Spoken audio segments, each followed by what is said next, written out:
gamers, and welcome to episode 453 of the Super Ultra Podcast Arcade for April 27th, 2024. I'm one of your hosts, Daniel Nicholson, and with me is my co-host, Dominic Stallworth. What's going on this week, Dominic? Oh, God, I'm seeing that skin suit again for Stellar Blade up here. That should be the only one that they're playing on Twitch, Dominic. That's how you get the clicks. She's talking about it, but she's speaking in German, so only know like one phrase in German. It's weiß nicht, which means I don't know. So I'll say that all the time. That's a good one to know. Always, every time she called me, it's weiß nicht. That's the equivalent of no hablo español. So yeah. Between us, we got 3 languages covered. All right, so it's been all right. I mean, we've been off for 2 weeks or so because there wasn't much news last week, so we didn't bother. Still pretty late. So feels like the calm before the storm, because we are getting pretty close to like Summer Games Fest kickoff and all that stuff. Yeah. So also sometimes new news is good news. Though I didn't hear about any big layoffs, so that's good. Everybody's gotten that out of the way already. Well, I don't know. Yeah. I hope so. Yeah. But anyway, yeah. So let's get right into it. So, in sports, I really just follow the Orioles. So the Orioles been doing pretty good. Even though they lost yesterday, they lost 3-2, I think it is, and it was they held on to like a 2-1 lead for a while. I mean, the bats weren't that great. The pitching was great for both teams. But it just came through. But overall, the Orioles have been doing pretty great. They've been doing pretty good. Though their top prospect, Jackson Holliday, who was brought up, wasn't doing that well. They did finally bring him back down to AAA to get himself together, which is pretty good. I'm okay with it. I mean, hey, I trust his organization, which I see some people complaining, like, not about him going down, but bring it up. This guy named McKenna, who some people didn't like last year. They figured, like, hey, why bring McKenna? Why not bring another one of those young guys to come up? Look, I just trust his organization. I was like, look, y'all were all bitching about how they should have been the starting lineup at the beginning. David, if I get up here, he's not doing well. Yeah. Now they sit him back down. So it's like, I'm going to trust they know what they're doing, especially more than me, because I don't freaking know baseball that way. And it's not just I don't know baseball, but I could probably know baseball. I don't know. I'm not there, to even be there to see what they see or what they're talking about or why these guys are not coming up yet. So we've been winning. We've been doing pretty okay. I'm going to let them do what the hell they do. Yeah, so I'm like, yeah. I mean, even though I have no choice, I'm not going to complain about it. I'm like, look, as long as the teams keep winning and doing what they've been doing for the last 2 years, man, I'm fine. The Orioles are doing pretty good. There's no team that's really, I would say, dominant. Like even the Dodgers haven't really done that great. I think the best team right now, really overall playing, is Atlanta Braves. They are playing against Cleveland, who did have like the best record, and they did beat Cleveland the first game. As of this podcast, is the first game. They play them 2 more times, but it's like the Atlanta Braves. I know Cleveland looked pretty good, but there's nobody who's like last year where you had Tampa Bay, who was just looking so great. But there are teams that's really bad. You got Miami, they won 6 games, and Chicago White Sox, who won. They finally won their 4th game yesterday, and that pissed me off because I had picked the other team to beat them, and that fucked up my parlay. And now I'm pissed off. Like, you're gonna win. Y'all gonna win now, you sons of bitches. Yeah. So that's when I knew, like, okay, yep, God hates me. Because he's gonna let the worst team. This is the game that's gonna F me over. But that's pretty much it in baseball. Talk about what else we got here. football draft day happened. A lot of shit happened. There should be a lot of news to talk about, but I don't never care about drafts. Draft day. I only watched one draft day in my whole life, and that was 2004 because I went to Redskins, went to the stadium and watched it there on Jumbotron, and that's when they got Sean Taylor. Yeah. That year. That was and I was very I was excited. Other than that was there. I don't watch draft day. I don't really care. They did get the quarterback that people thought they would get. Jaden Daniels. I know there's a lot of people happy they got him. I mean, I'm sort of happy too. I'm just hope he turns out to be pretty good for this franchise. I hope we find our franchise quarterback because I'm just tired of this freaking quarterback carousel that has been in this organization since. Oh man, I don't even fucking know, man. I really started seriously watching the Redskins probably around 99. 98, 99, I think, like,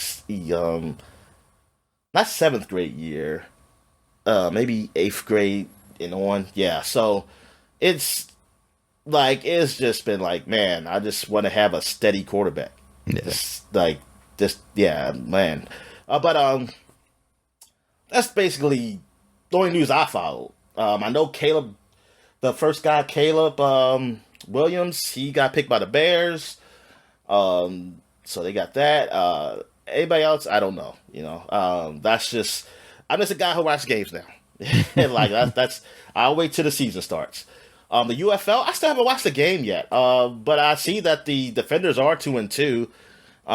So that's nice, and they do play to Sundays. I might watch that game, but I know the Stallions, the team that has won the UFL, what was it called? What was it called? Last year? Not AFL? the XFL. The other one's called USFL. USFL. They won the USFL for the last 2 years. They were the last 2 year champions for the USFL. They are undefeated in the UFL, so they even show hey, we're better than the XFL team too. So we are, we are just that great. So yeah, go Alabama, the Stallions. So they're 4-0. I think they're 4-0. Yeah, it's been 4 games so far, and yeah. So and I think the other team, they're St. Louis, who is 3-1. Yeah. So. And I was looking at seeing how the ratings were, and they said the ratings are pretty good. They are better than what the other 2 leagues had. I mean, not combined, but both of them had at the time. That's good. That's a win. Yeah, the ratings are definitely up from last year. So that's I think that's good. Because I actually do want it to survive, even though I might not watch a lot of it.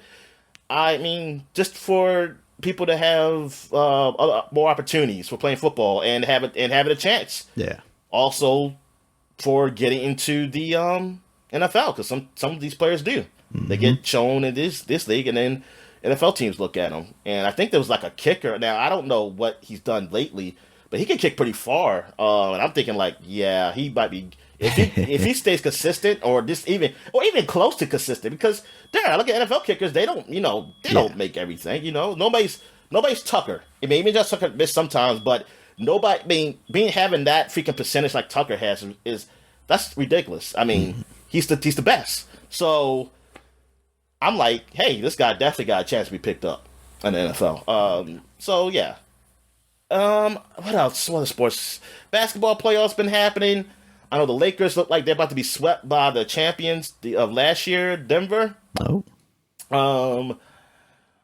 So that's a little disappointing. I mean, you might win a better game, I mean, with being LeBron is the known as probably one of the best players ever, and just to get swept in the first round of playoffs, it's disappointing. And also, it's the Lakers. I know the NFL is pretty mad. It's like, oh, they can't stretch this out a bit. I mean, we talk about. I know the U.S. team. They're going to have the big stars in the Olympics this year. Like LeBron is coming back, probably because it's most likely his last year, or they may have paid him a lot of money. I don't know. But Steph Curry is going to be in his first one. I believe he was going to be in the one in Brazil, but that's when they had that mosquito virus thing happening. And he was a pussy. I said it because other people went. I said it. So I stopped. And who else? Some other. It was some other story. Oh yeah, Embiid, who I don't agree with him being on the Olympic team. He's Cameroonian. Hmm.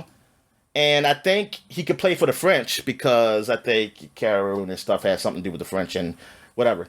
And I think he was supposed to, but I think he did. He decided not to play with the French and play with the U.S. And I think there was a one old ex-French player who was very upset about that, like saying that he shouldn't even be allowed to come to the games. They say they shouldn't even give him a passport to come Oh man. here. Like France should allow him to land to be on the plane to land there Right. because of how he just left. I mean, for me, I don't. Yeah, I don't agree with it though, because I'm like he wasn't born here, and he's not like a official he's not like an American citizen in that way. Like I don't know if he just became an American citizen. I mean, you know what? I don't even know if he officially is. I know his child is because his child was born here, and that was his excuse. His excuse was that I'm doing this for my son because he's American, so he was born here, and I say it I love this country, and I was like, bullshit. You're doing it because you want an easy gold medal. Don't And that's we what all, somebody said. Dominic? Somebody said you just didn't want to do the grind, like Giannis gonna have to do with his team, and Luka Doncic gonna have to do with his team. Yeah. You just didn't want to have to grind. Then against the French, they only lost by like what 3 points I think to the U.S. last Oh year. I wow. mean, I said last year, but Last time, yeah. 2 3 years ago, 2 years ago because we started Olympics late for Japan, but they only lost by like 2 points in the finals. So I'm thinking like, yo, I kind of wouldn't be up there for. Look, I'm going for the U.S., but I don't. I want to be that. Hey, we beat the best guys. Now you just getting Embiid, who's a great player, by the way, and it's like, come on, man, you just loading up, and he shouldn't probably be on the team. And the thing is, well, here's another thing. Maybe he won't play because he is kind of injured. I mean, he is one of those injury guys who get injury prone. Uh, so maybe he won't be able to play because he's kind of playing through injury and Still the get that gold medal playoffs. though, Dominic. I want to sit on the bench and get a gold medal. Yeah, maybe he do that. Maybe he say like, "Hey, I just had to play limited time."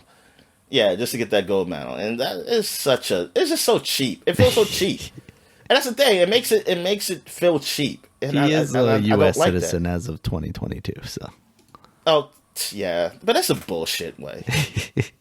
It's so bullshit. hey, he I finished mean, that quiz, Dominic.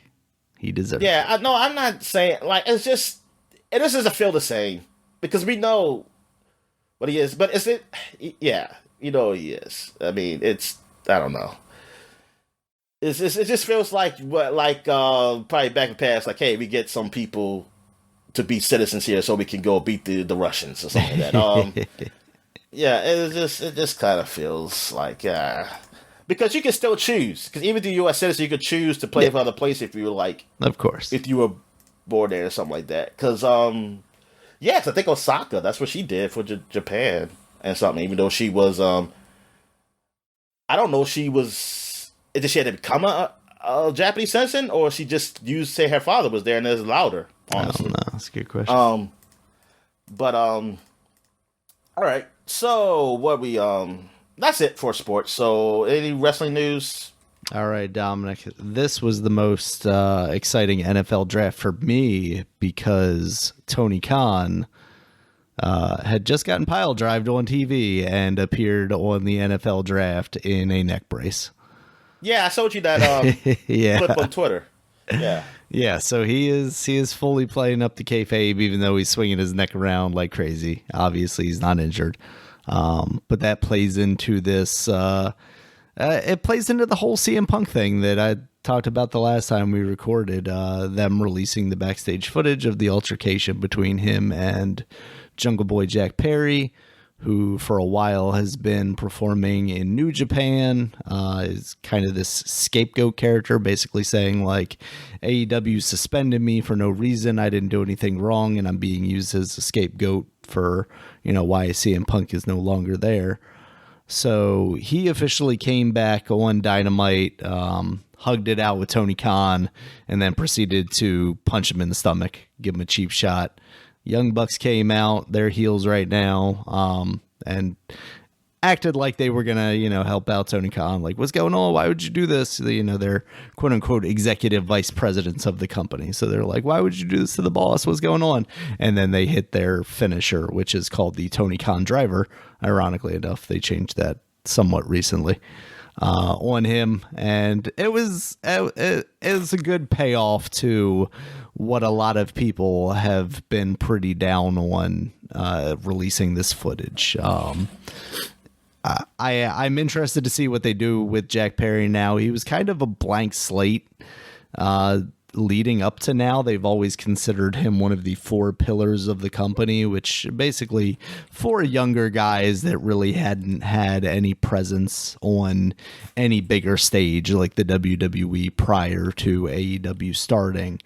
And he was kind of the least interesting of the 4. Sammy Guevara gives him kind of a run for his money there, but they at least really did a lot with Sammy Guevara. They tried with him, where Jungle Boy, like, he's won the tag team championship, but that was basically about it. Now with this kind of a roughneck kind of character and teaming up with the Young Bucks and Kazuchika Okada in this new variation of the Elite, should be an interesting way to go with it.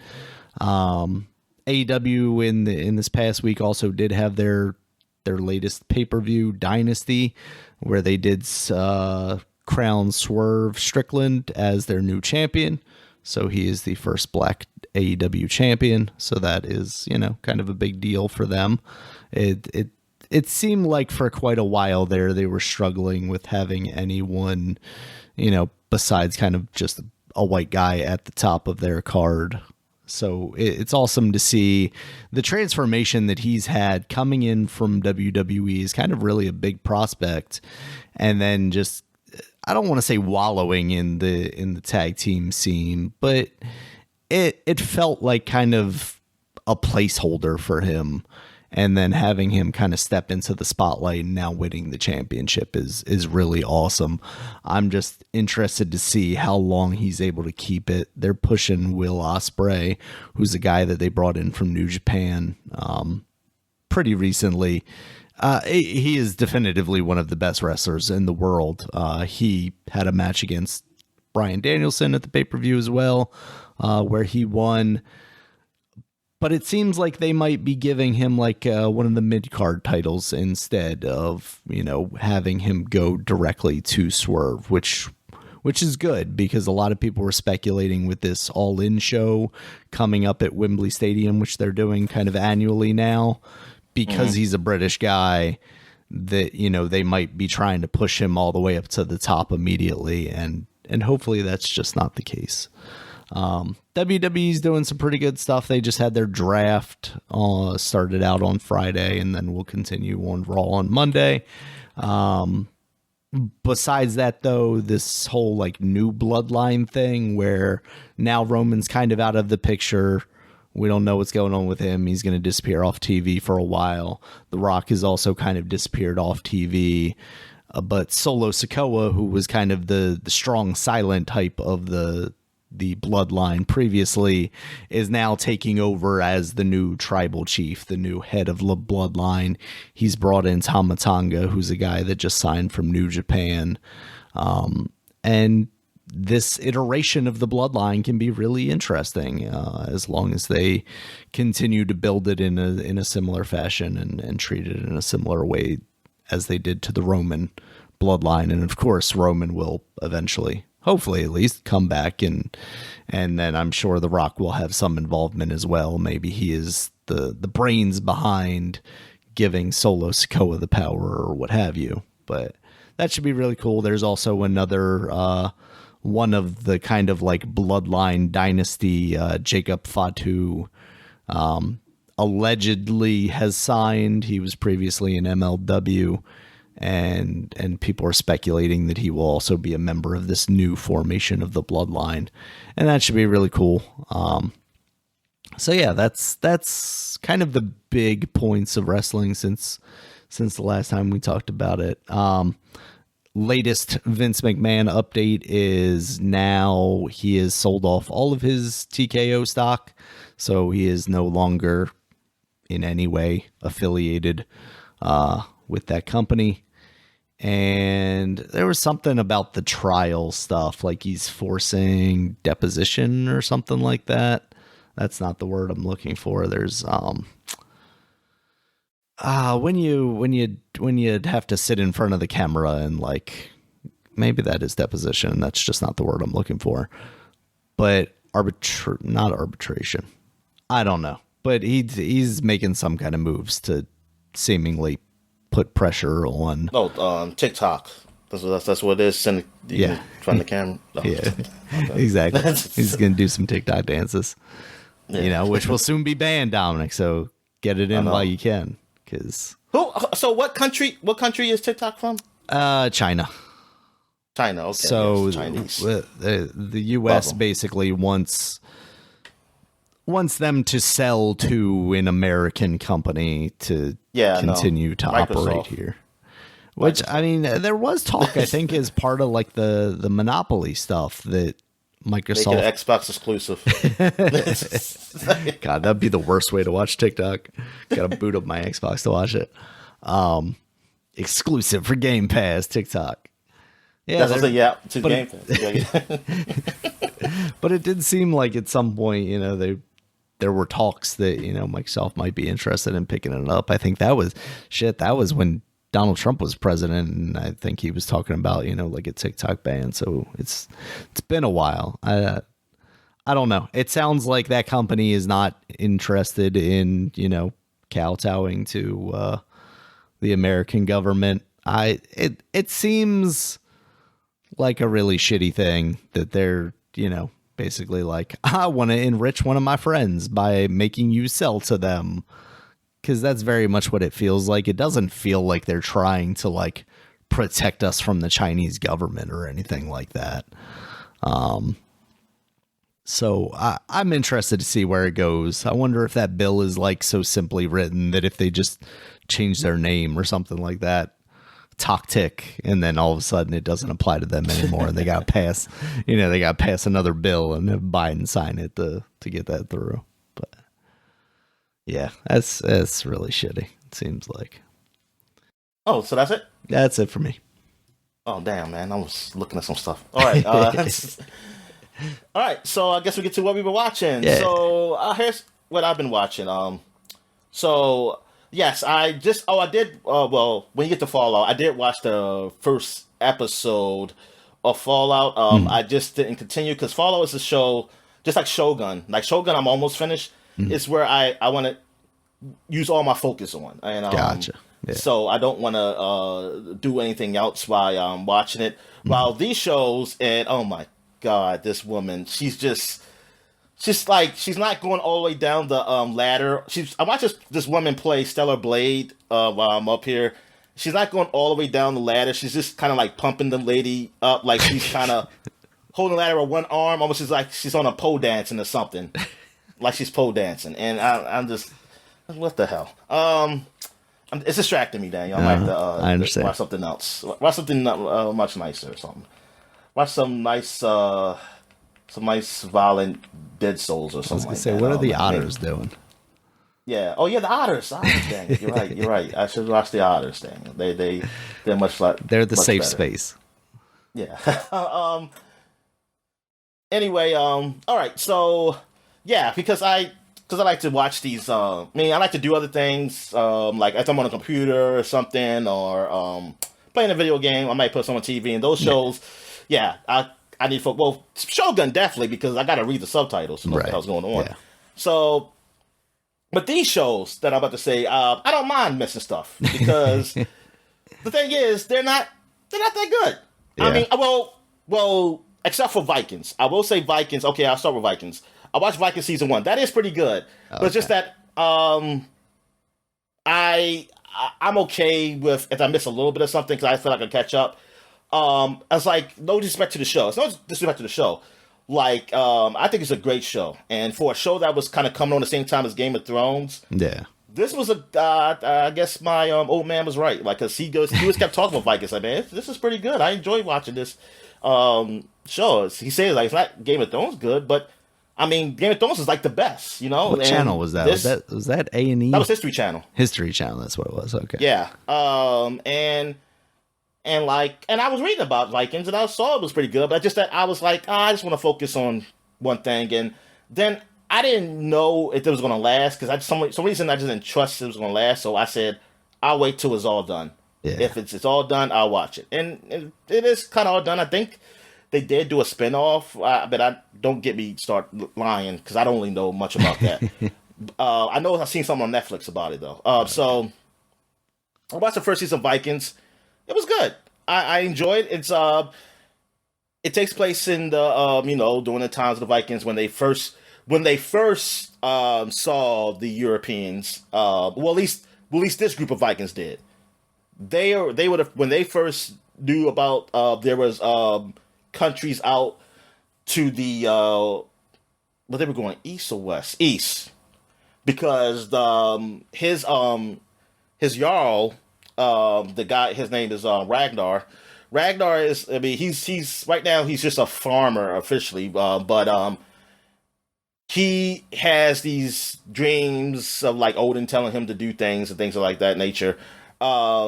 So, and that they need to go east because there is something out there. While his jarl kept saying there's nothing out there. We gone out there before, we can't find it. But he found somebody gave him something like in a trade, I guess, like a compass. So he knew where to go, and then he found it, and then he got more respect. The Jarl didn't like that. He took all his treasures, saying, "Hey, you part of my group, so I take your treasures." I mean, it kind of leads to him becoming Jarl, basically. Ragnar, he becomes Jarl eventually. And it just really goes from there. He has a brother who's jealous of him. That was really just the annoying thing with me, because he just saw how the brother was just jealous of his younger brother because he was getting the respect, and people didn't know his name, but they knew his brother's name. But his brother took no initiative. Like his brother, all his brother says like we should be equals, but he really took no initiative. He really came with no planning or nothing. So I'm like, what the fuck? Why the fuck do you think you should be getting this respect and stuff? And I was just like, come on, hurry up and just betray your brother, please. I already know where this is going. But when I was looking a little ahead, like at just to see what would happen, I mean, it turns out that older brother actually turns out to be in a. I mean, I don't know to say the good place. I mean, he's still alive. I was like, wow. Yeah, I'm thinking like, wow, well, good for him. I mean, maybe he got his act together. I don't know. But anyway, yeah, the overall show is good. Like, it almost feels kind of authentic to that time. They have, like, they are, it's not a whole bunch of subtitles. They like when they say, like, when they're speaking with a person of another country, that's when you start hearing, like, oh, what are they saying? Like, you hear, like, their language.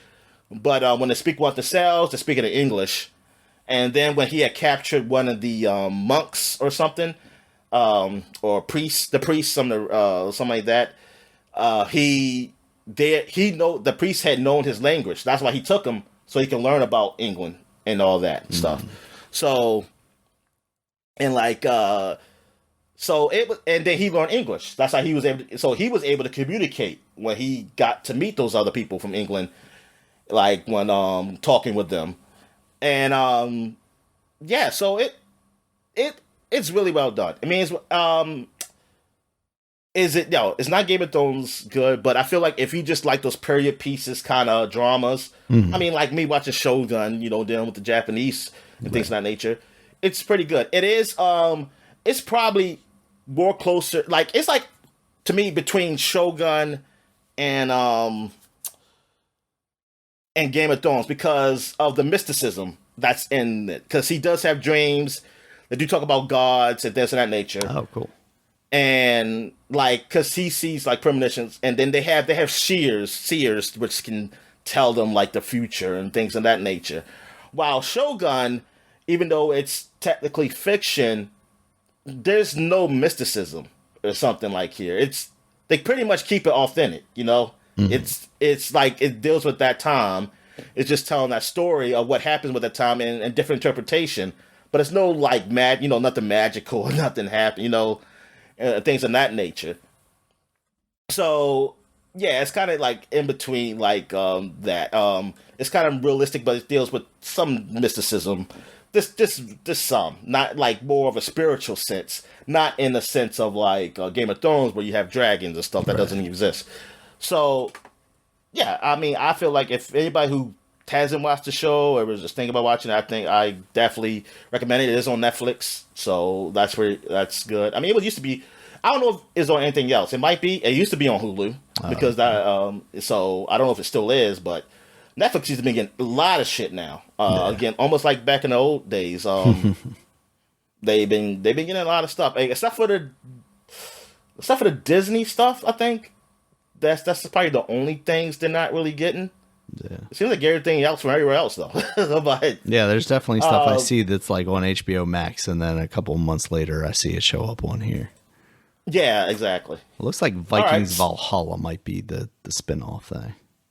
Yeah, I see. I mean, I saw that. And I think it was that's that the one that had the Netflix thing in the corner? Yeah, that was exclusive to Netflix developed. Yeah. Yeah. All right. So, Power was another show that I remember people would just tell me about the series. Now they got like different books series that have come out. So I've been staying away from this because it's just that I was watching all the shows. Yeah. And I know it is a lot of black people. I mean, that's what I hang around with most. But they really like the show. We'll say it's pretty good, and my brother can say it's pretty good. So I said, okay, I'll check it out. So I did watch the whole first season, and I don't think it's that good. Okay.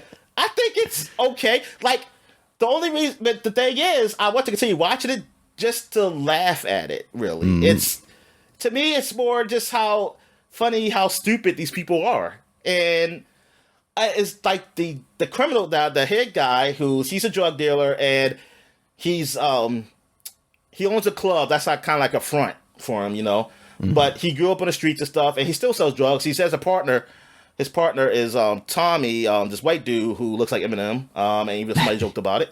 And he's the guy who's mostly in the streets though, and while he is kind of in the club, and it seemed like he must have focused on more on the club. Even though I'm thinking, it's like, I think he's almost feel like he's trying to get out that life. He wants to get out that life. He's trying to figure out a way to get out, but it's still a part of him because it's still what he does and things of that nature. And but then he meets a woman that he used to love when he was younger, and now he's falling for her now. Finds out she's an FBI agent who's kind of looking into things that he has some dealings with, but they don't know who each other is. That one is an FBI agent and one is he's still with the drug game. She thinking he's just with the club, and he's married, but it's just like but him, and that's what the guy like Tommy was saying. It's like, wait a minute, you're messing with this chick, you're married. If she finds out, if a woman finds out.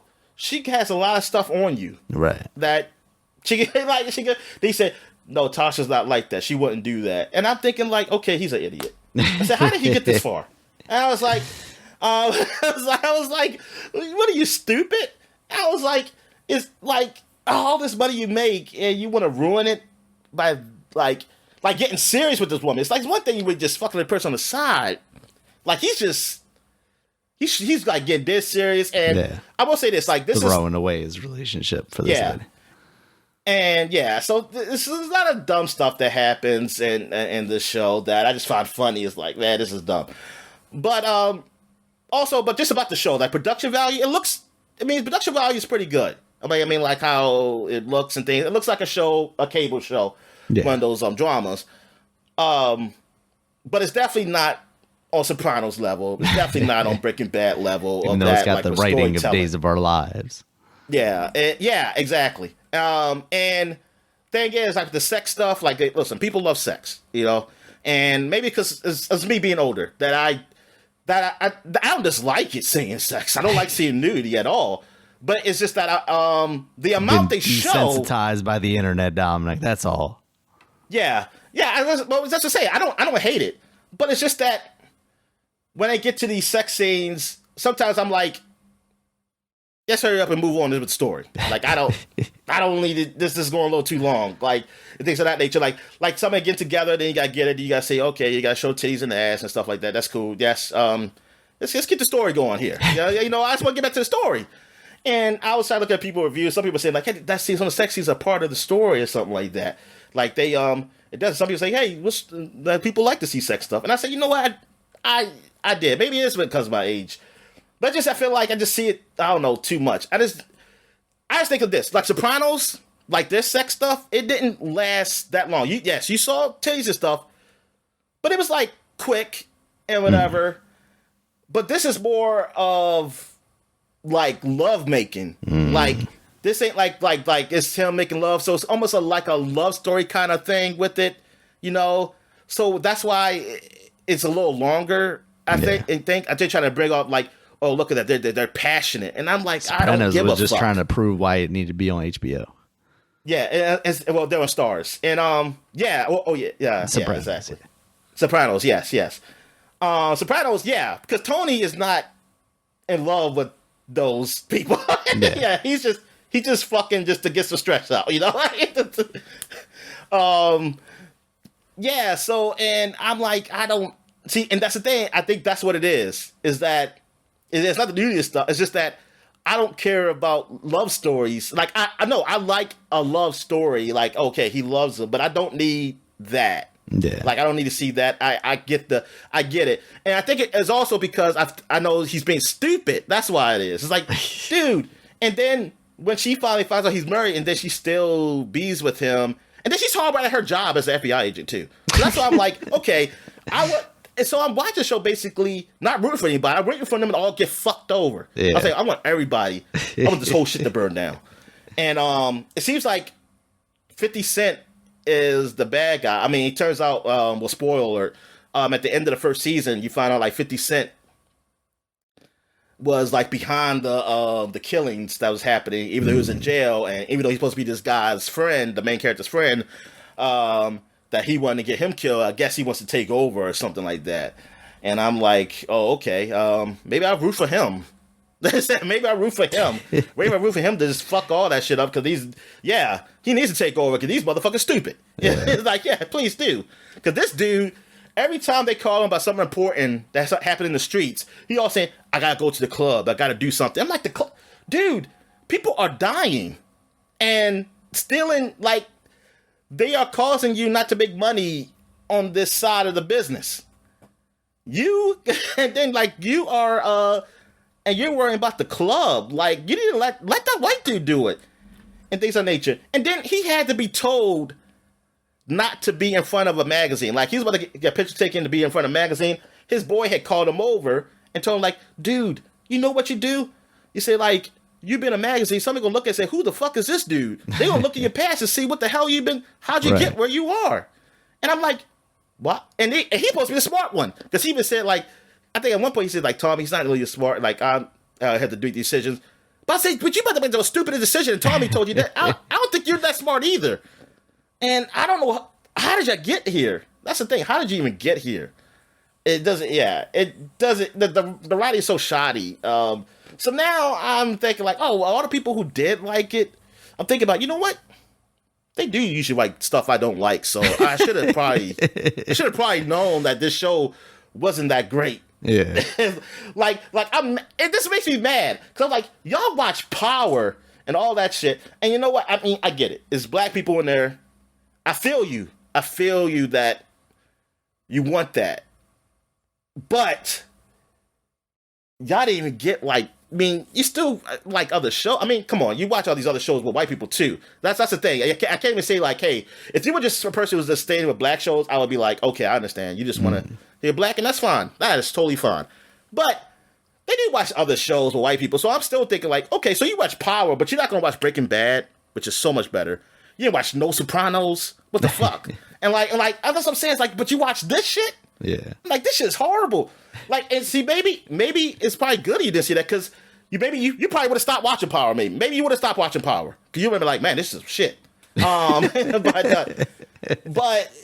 dude, yeah, I'm like, man, this ain't good. That's like this ain't that good, man. It's like I have no idea. I was like, were people rooting for this dude, or they rooting for these people to be together?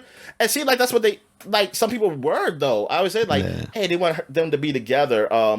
The woman, FBI agent, and him. And I'm like, not really. I mean, I kind of want them to die. So I was like, I don't mind them dying. So I was like, I'm okay with that. So I kind of hope the business kind of falls apart. I'm kind of rooting for that. All right, so the morning show. I also watched the morning show. It's okay. The first season was okay. I enjoyed it. It kind of gets the feel of like the whole Matt Lauer situation that happened in real life, and just really? They Steve Carell's almost like the Matt Lauer or something like that. Wow. And I didn't realize it got that serious. Yeah. And then you have like he was partnered on the show with the Jennifer Aniston's character, Alex. So that's when they went and got Reese Witherspoon's character to replace him on the show. And it kind of goes from there for the first season. It kind of deals with the Me Too stuff. But it's done well. That I enjoyed it. I did enjoy it. I know it didn't really get great reviews, but I heard the other season, at least season 2, and I think 3 too, didn't get good reviews. 2 really feel people felt like it really went downhill. Wow. It wasn't that great. And based on the first episode, I did watch the season 2 just to see how it was. I didn't feel it either. I'm like, I probably have stopped. I think I would stop with season 1 and say, hey, I'm just going to leave it here, and that's it. Maybe I'll check out season 2 and 3 some other time. But just not now, because I was not getting that feeling of season 1. It's kind of the flow of it just didn't feel the same. And also seeing that he's still around, Steve Carell's character is still around. The way that these viewers were talking about is almost like, why? It was really no reason to break him back. Like, why haven't you been there? I think he does end up dying. Around, Dominic, obviously. But I think he ends up dying in season 3 or died before, I don't know if you see his death or anything. I don't know. But, it's but the first season, I think it was pretty good. I think it's well done. I'm kind of upset that it couldn't keep it rolling on that sort of level. So because they said it kind of this season kind of goes all over the place, that it didn't have really a focus, like they don't focus enough. And some people felt that in the first season, though. I don't know. I can see what they mean, but I was okay with it. I mean, like I said, it wasn't great. It is one of those shows that some people were saying like, hey, this reminds me of The Newsroom. And somebody said, that's not a compliment. I was like, oh, wow. It's so funny because when The Newsroom came out, all I saw were people liking it. I felt like I was the only one who hated it. Yeah. So when I heard people say that, I was like, oh, so there are people who didn't like it, The Newsroom. I was like, because I was like, Newsroom was just so, I don't know. It just felt like it was preaching to you and so in your face and one-sided. And this, I can see people saying that about this show too, but it was, it doesn't, I don't know. For some reason, I didn't feel, listen, I hate shows that really go woke. Don't get me wrong. Like when they get like, they seem like they're on their soapbox, like CW level kind of shit. Yeah. I hate that shit. So for me to watch this whole season, I'm telling you, it didn't feel that way though. It felt like they done it in a way like they did with Steve Carell's character. Like they go to the past and see how he was. They did a good job. Because it wasn't like he wasn't an obvious slime ball. They make it how he was, like how those type of people make it seem like it's your fault that the shit happened. Because you gotta watch it, but that's the thing. It wasn't an obvious way because the person didn't say no, but you can tell just from his power that he has why he was able to do what he did. Yeah, but being coerced. If you want to go into like the literal sense of like what shit is, like people say, oh, did he really make you do this? He didn't say you had to do this, blah blah blah. It's like, yeah, he did nothing wrong. But if you're gonna put you in a situation where you see, oh, okay, I get it. They do a good job with that. They do a good job of making him the lovable sleazeball. Like, I'm just saying, like he knows how to put a nice. He puts a nice persona on. I mean, he makes you a guy who likes you. I mean, I feel like people probably said about Matt Lauer. Oh, absolutely. Yeah. So it was only you that hated him, Dominic. You were. Yeah. Well, yeah, I hate him for. I forgot why I hated him. I don't even remember. It definitely wasn't that because it was before we even knew about that. I just sensed it, Daniel. I sensed something wrong. You could smell it on him. Yeah, my spider sense was tingling. I said, something's going on. But yeah, but the morning show was pretty good. I think it was the first season was pretty good. Now I can't speak for the 2 and 3. I heard they were pretty awful. And I probably stop. I probably won't watch anymore. So that's it. So that's what I watched. So what you watched here? So I'm gonna kick it off with X-Men 97 because you've watched a little bit of Fallout. We can talk about that. X-Men 97. I'm on episode, I believe 3, going into 4, and episode 3 really kicks things into like high gear. Like it gets off to a pretty quick pace. Is it a weekly show, or do they have all the episodes up there? It was a weekly show, but I think we're pretty close to the end. That's why I started jumping back into it. I mean, I finished off Fallout. That's part of the reason I had stopped. I mean, it was that coupled with the fact that it was a weekly show. I didn't really want to wait between episodes for this one. And now I'm glad I didn't do that because like where it's going now, it feels like it's going to be kind of a sprint to the end already. So I'm interested to see what's next pretty immediately. Cause they're going, I mean, I don't know what the full angle is here. And I don't know like our audience's familiarity with the comics. Like I'm not even really that familiar, but like, Jean Grey, like Goblin Queen, I forget the name of the character, but like, it's some really crazy shit going on, basically. It looks fine. It looks like that cartoon, and is on the same level, basically, as like an Invincible, where it's like they definitely could give some more frames to this to make it look better and smoother, but this is unfortunately kind of the animation that everybody is going with nowadays. But it is pretty true to that original cartoon series. Yeah, man. Nobody wants to do like on Tom and Jerry. And what was that? Just reuse a whole bunch of cells? Oh, no, man. That's Hanna-Barbera. What are you talking about? Tom and Jerry was well done. It was quality stuff. Yeah. Okay. Yeah. Don't disrespect Tom and Jerry. I'm man. sorry. I apologize. Yeah, man. God damn, man. Know your cartoons. It's been a while since I watched some Tom and Jerry, darling.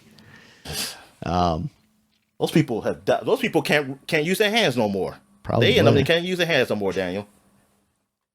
That's how quality it was.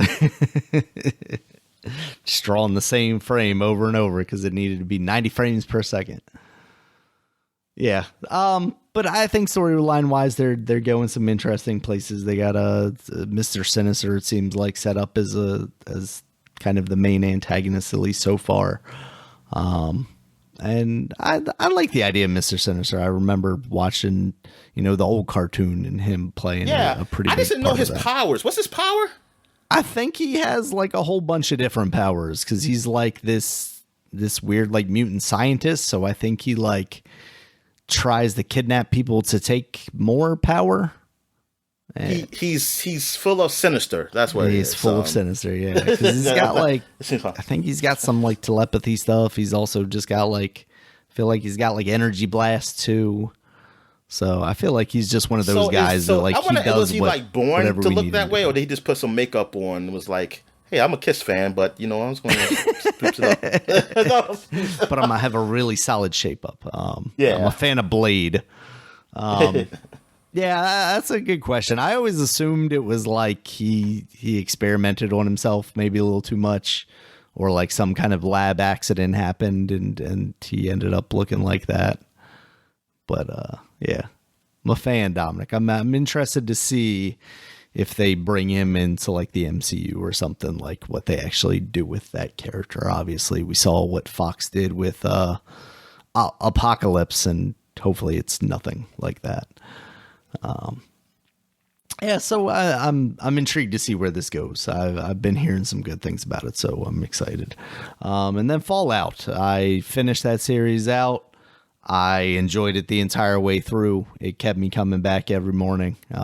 That was a really good show. Like you said, where you want to focus on it. Like, that's why I like watching these shows while I'm working out, because I don't really have anything else to do but focus on it. And it also makes time pass a little quicker when I'm focusing and becoming engrossed in the show that I'm watching than just kind of like looking around and looking at my watch and being like, okay, it's been 5 minutes. I gotta keep going. So yeah, I just, the idea that it follows like these three characters, I think is really clever. It gives you a little more diversity as far as like where people would be in this environment, even though they eventually kind of come together and they cross paths, of course.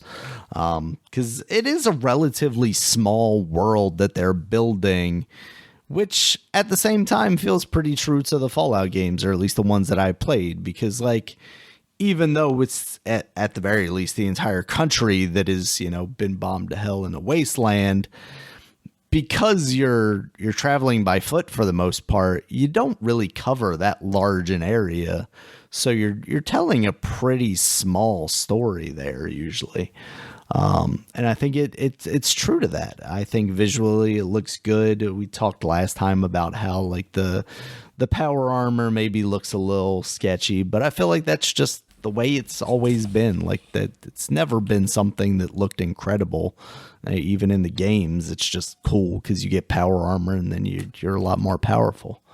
The story that they tell, I think, is really, really clever. I think the writing is well done.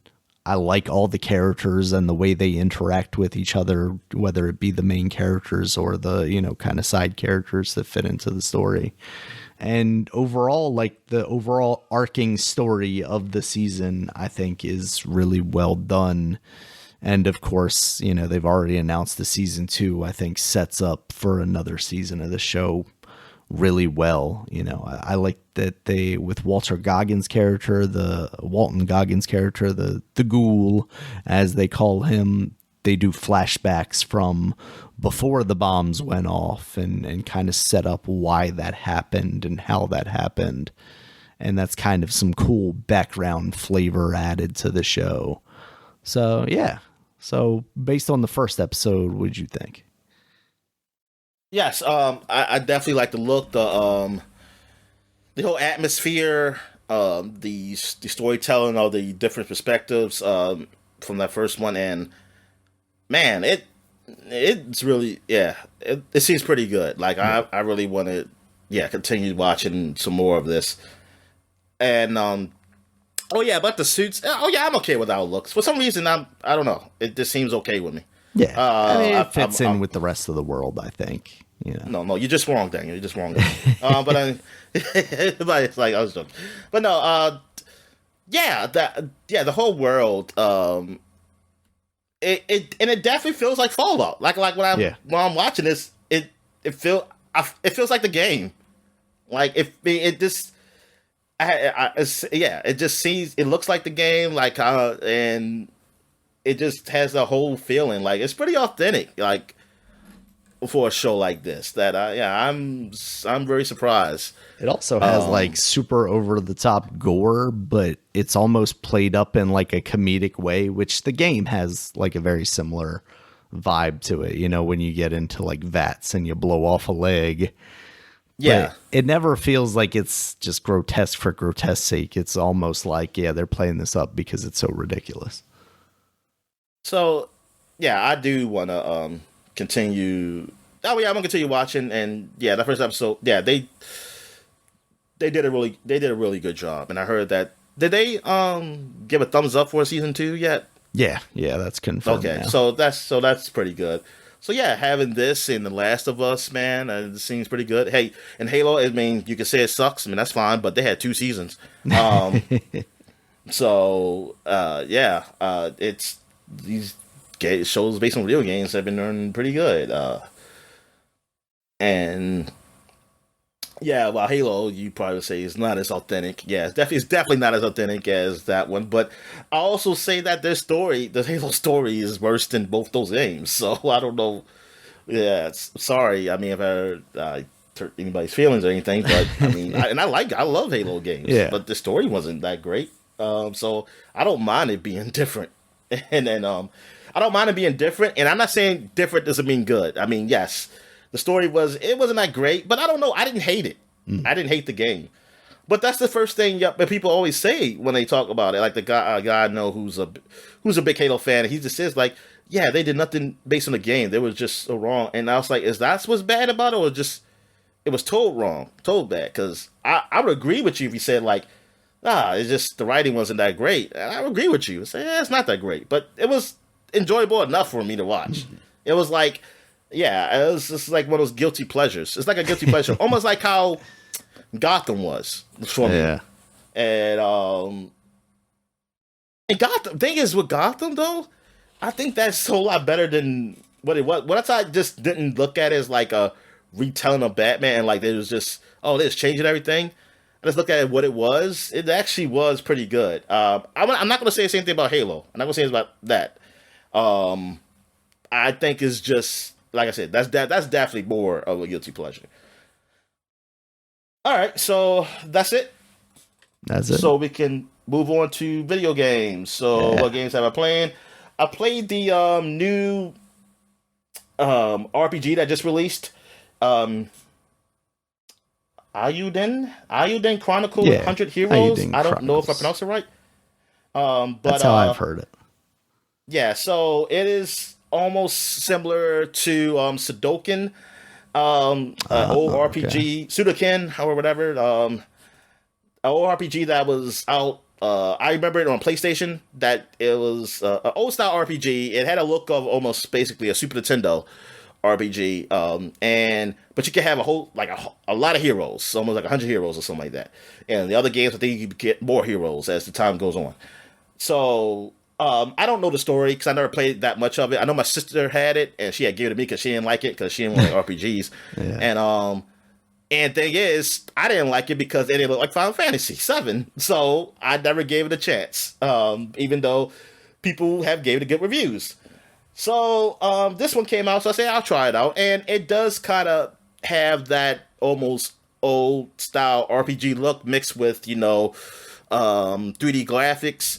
Almost similar to what's the game called on that's on the Switch? Well, it's on everything now.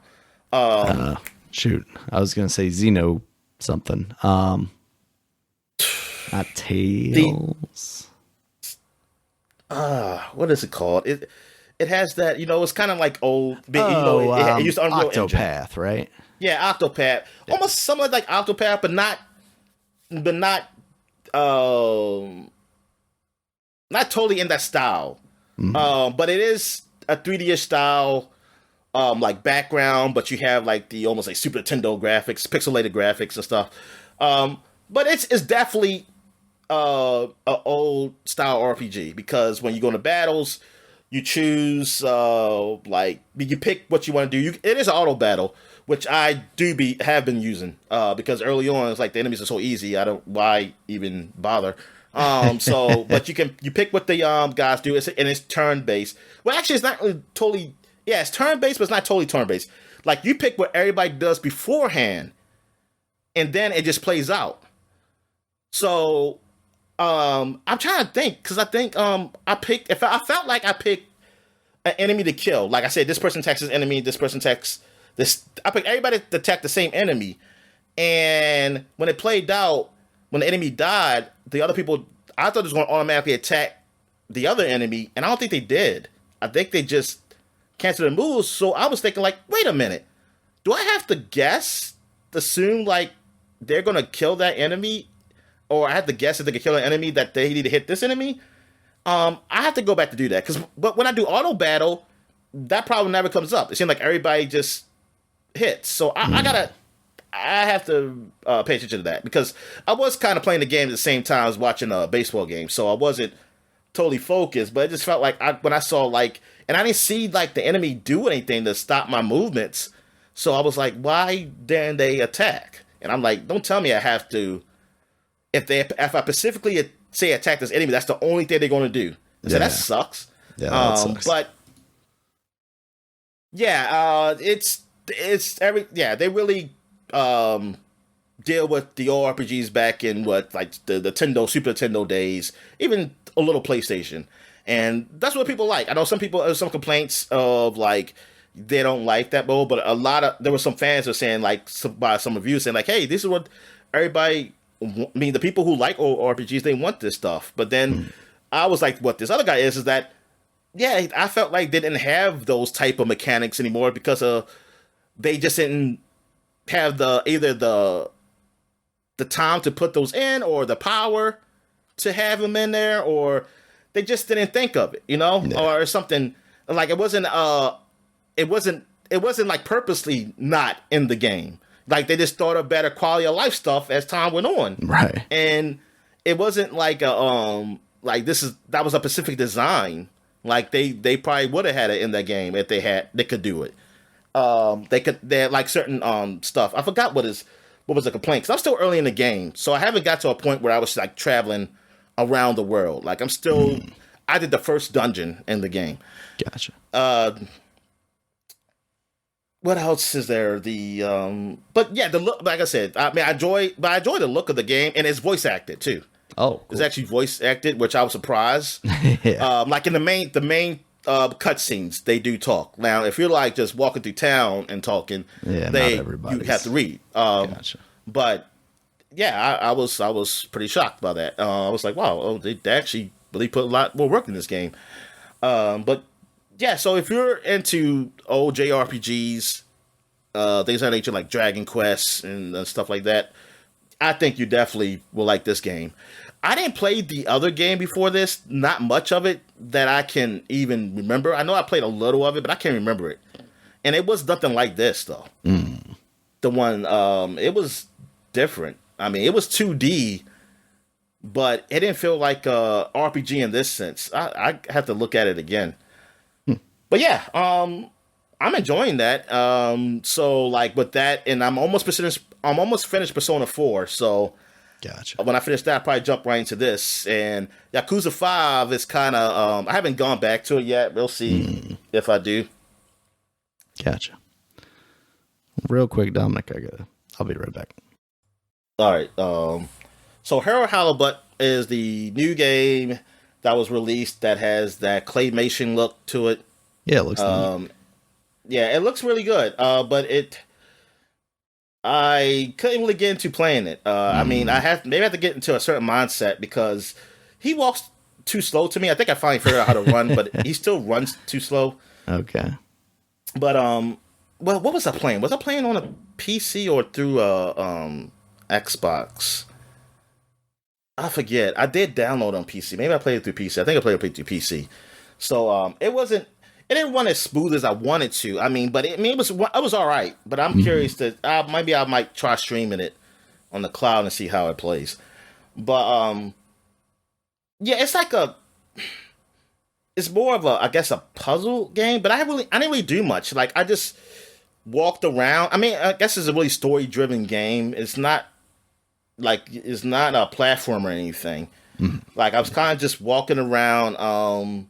It looks like you're in some kind of underwater city thing, so you will look like walking these type of pipes and stuff like that, and I guess you work somewhere, and I had lost my badge.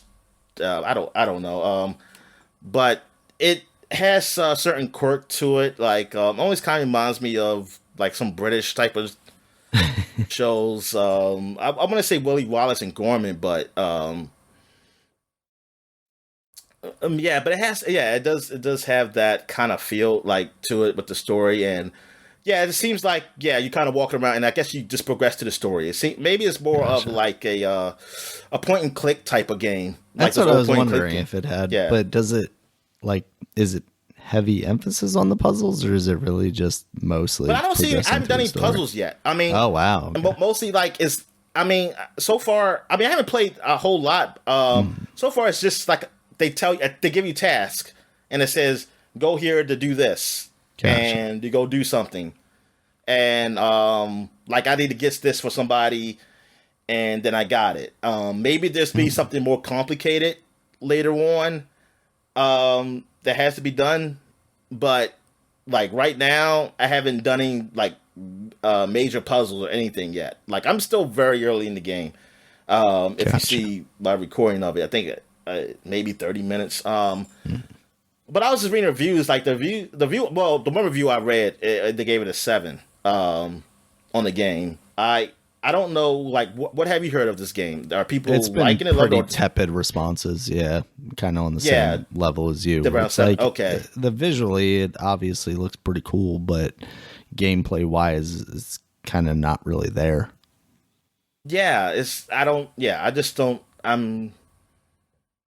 I would have to play a lot some more. So it's not really hard for me to judge like right now. I haven't really played enough of it, but it definitely didn't grab me and didn't grab me for me to really continue on Right. either. So from the start, so I have to give it a chance. I'll give it a chance and play some more maybe sometime if I get a chance. I'm trying to really finish Persona 4 right now.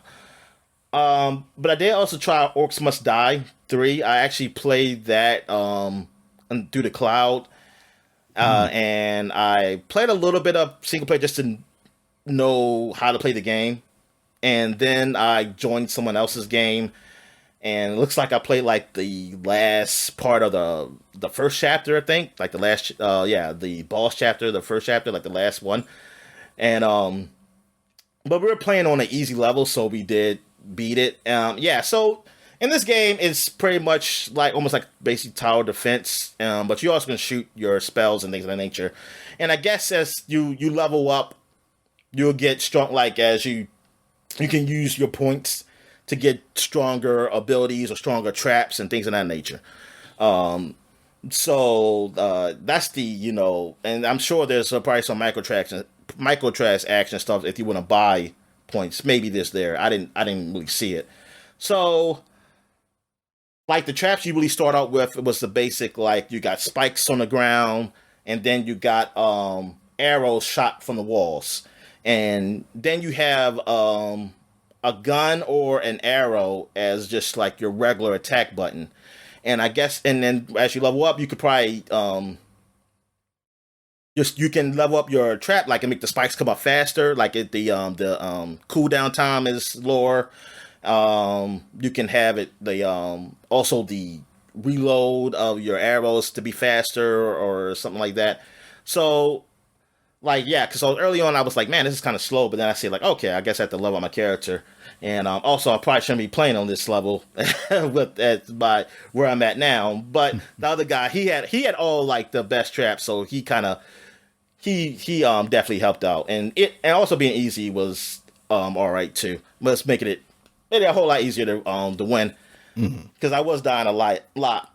But yeah, it seemed all right, but it was a lot of lag. Like it was a lot of lag in that game.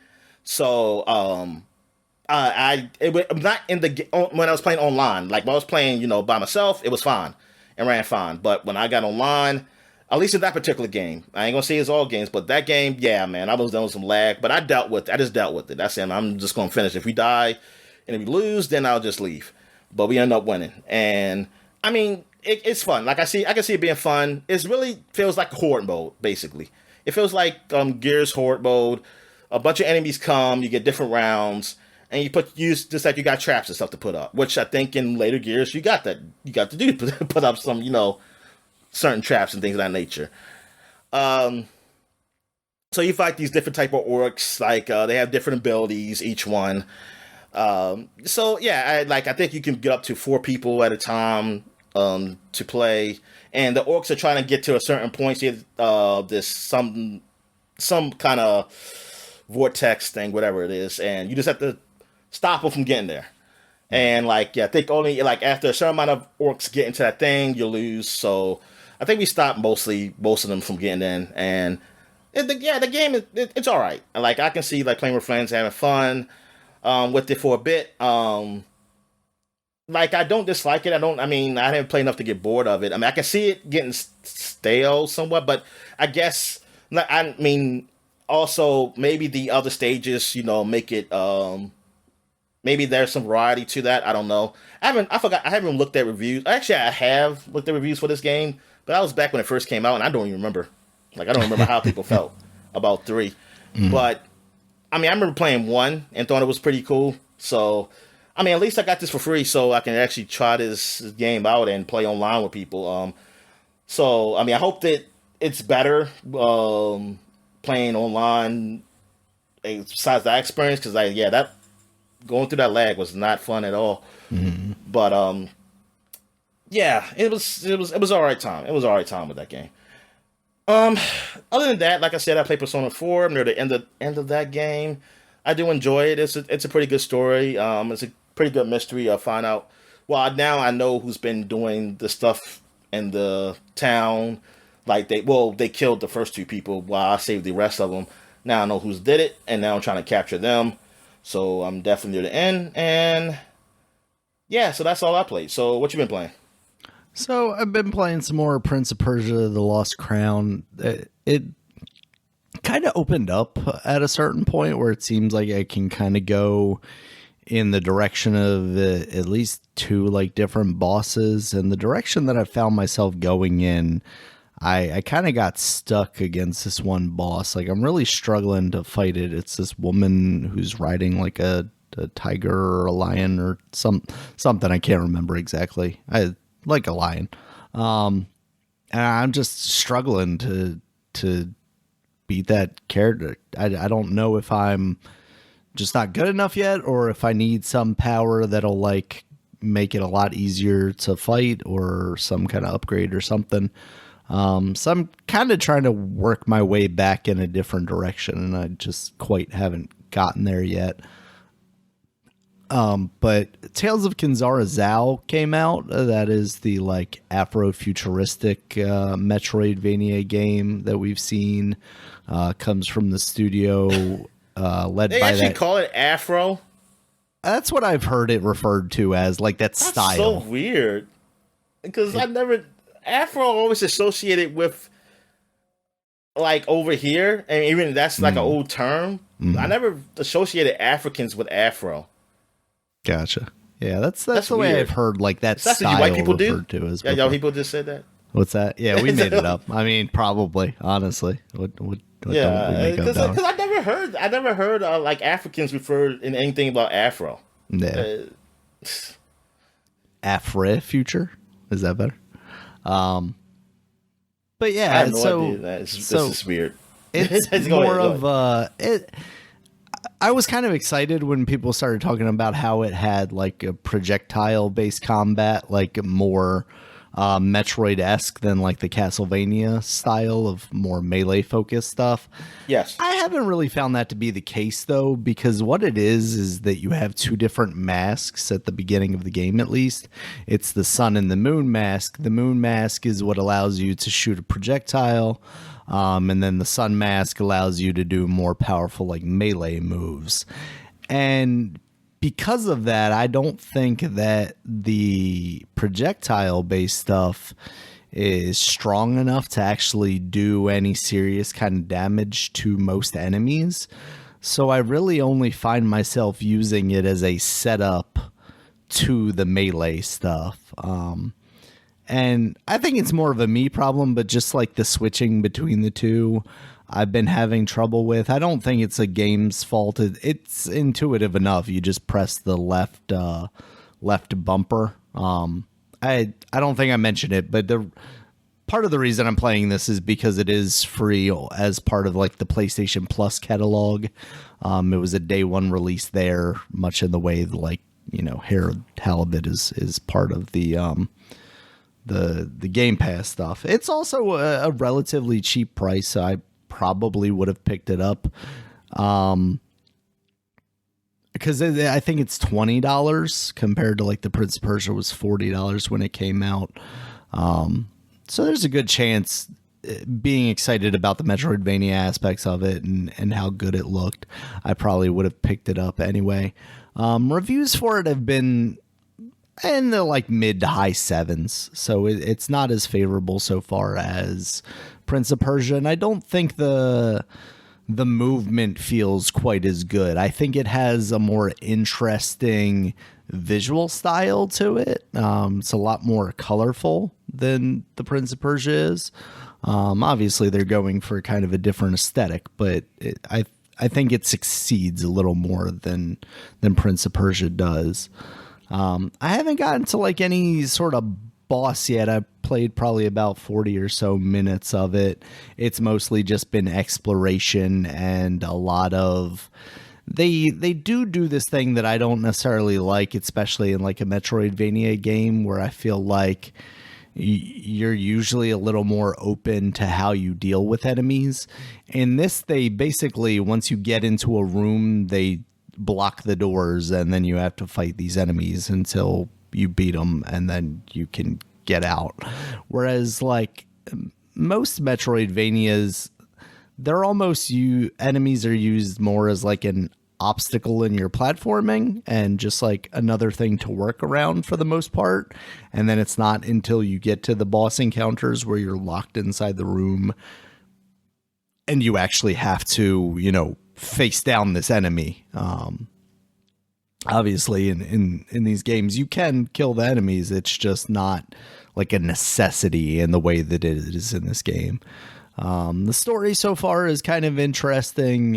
You start off as this young man who seemingly has just lost his father. Or it's been a little bit since he's lost his father. He's talking to his mother, and then she tells him that his father left him behind these stories that he wrote. And then now as Zhao, the character that you're playing as in this Metroidvania-esque world, I believe, at least from what I've gathered, is basically a character from the story that your father has left behind, and you're playing through the tales that your father has left behind. And I think that's well done. There is voice acting in this. Very early on in the game, you basically partner up with the basically the god of death, I think, or something like that. And there are moments throughout where you just kind of finished a battle or something and he pops out and he's like, hey, this, that, and the other thing. And you're talking to him about, how you're feeling about what's going on.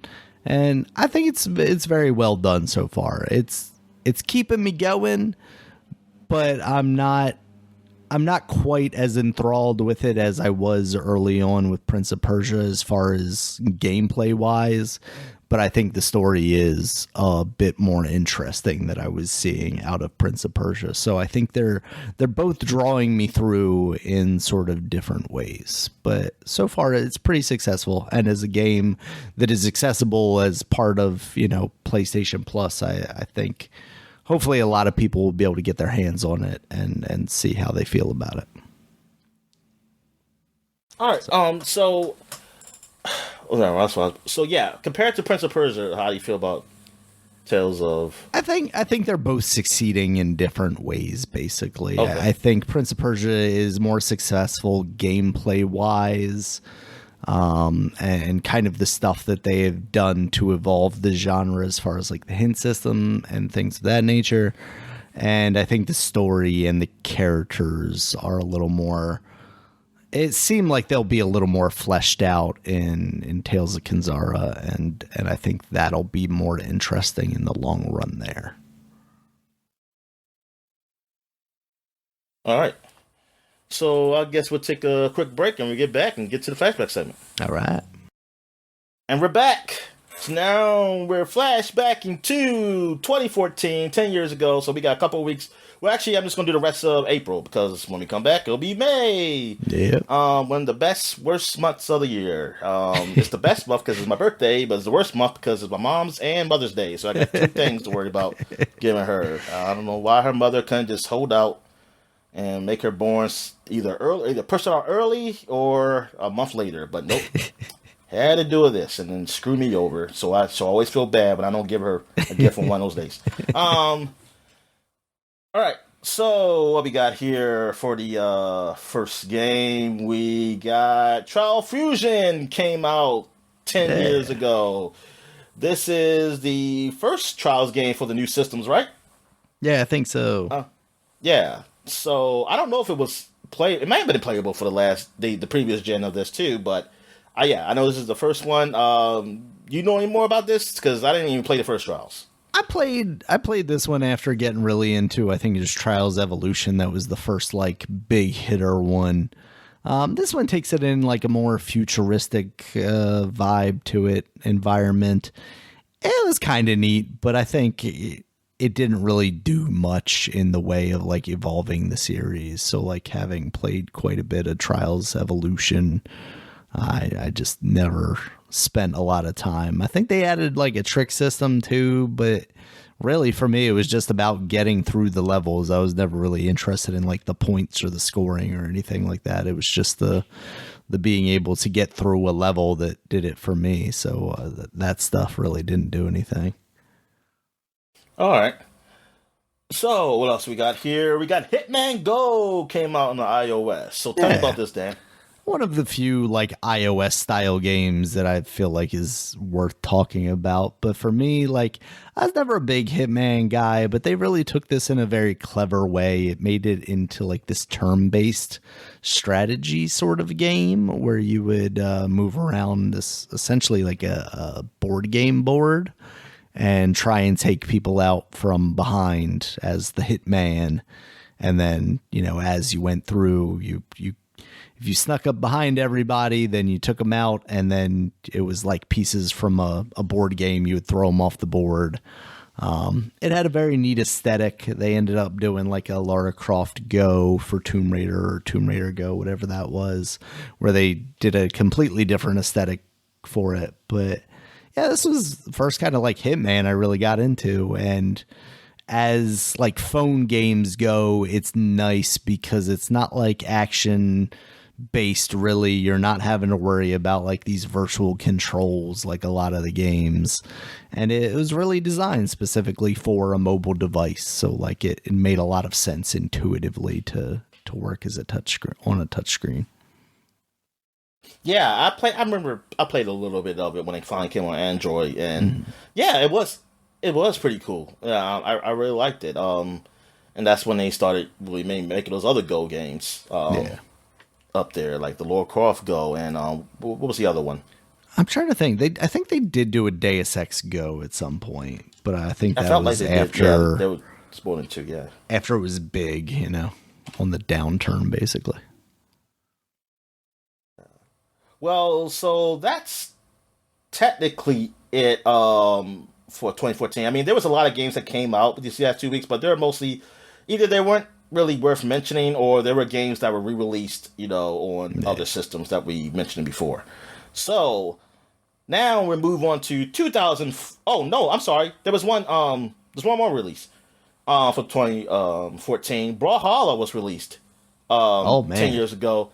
Technically, this is the early access though. Okay. So that's why I was kind of questioning, should I even mention this, but the way that Brawlhalla is that, you know, you kind of just keep buying new characters, you know. I mean, it's still huge. So, it's never been for us, but it's amazing how the longevity on that game. Yeah, exactly. So, I think now the way games are really done now is almost, maybe early access is fine for some of these games I mentioned when they came out. So Brawlhalla, yes, it first came out, and yeah, still popular today, man. Just especially for anybody who doesn't have a Switch or not playing, you know, Smash or Switch or anything, this is definitely another option to play a game like that, and yeah, man. And plus, with all the characters they get and um, they add to it. I mean, I think that's pretty neat. That's pretty cool. Like, yeah, I didn't think this would be something that would last. I mean, I thought it would be there, just go away, honestly. And man, was I wrong? All right. So now we're going 20 years to 2004, and 20 years ago, Hitman Contracts came out on the Windows and PS2 and Xbox. And so this is one of the sequels. I mean, there's been multiple, but this one feels like it was what the hell mean like what I mean it got okay scores. Okay, Yeah, why it did was you have this up here? relatively Because well received. What's that? yeah, it was okay. I mean, I see 74 on PC, 80 for PS2, and 78 on Xbox. Like critics, they praise it for improved gameplay elements, graphics, and soundtrack. Darker tone with this one. Although Greg Cassavan liked that some of the missions from Hitman Codeman 47 are featured here with graphical enhancements, he did feel it was a cheap move. He criticized the normal difficulty in the game. He felt it was too easy and that players can take the mass murderer route with little to no consequences. Oh, That's why it's my favorite Hitman game.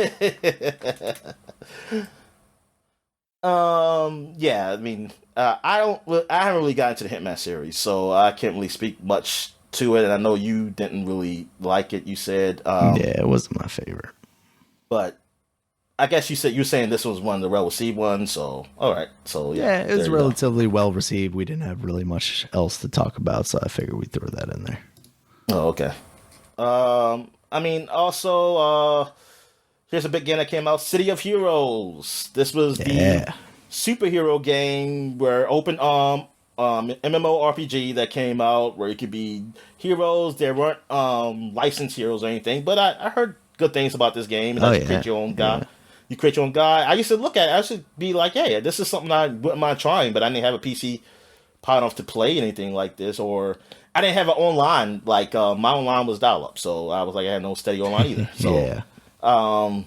but yeah, I seen like I read it in Game Informer about this game. I thought it was pretty cool that you had this world that you could do these missions and stuff like that. And then of course hmm later on they did City of Villains, where you could be villains and things of that nature. So that was pretty neat. And I think I actually did try this game out years later. Oh Now I yeah. don't know Okay. if it was City of Heroes. Was it what was something they did after City of Heroes and Villains? Was it something else after that? Let's see. Cryptic Studios. They did a Star Trek Online, Champions Online, Champions. Neverwinter I think it was Champions. Champions. Because isn't that kind of hero-ish look too? Yeah, it looks like that one's tied into Marvel actually in some way. Man, I just didn't feel like I saw anything Marvel though when I played. Yeah, on September 27th, 2006, Marvel Entertainment and Cryptic announced that Cryptic was developing Marvel Universe Online. Oh, maybe it got changed to, let's see. Yeah, because I felt like Said, yeah. yeah, okay. So it sounds like the deal with Marvel did not go through, and then they basically took that work and turned it into Champions Online. So Okay, so I think that was the one I actually played for free because it got your free trial years later, and I just tried a bit of it, and yeah, that was it. I don't even remember what I did in the game, but yeah, this was awesome. This also DC Universe Online didn't come out yet, right? I don't think so. I think this Yeah, kind of predated all that stuff.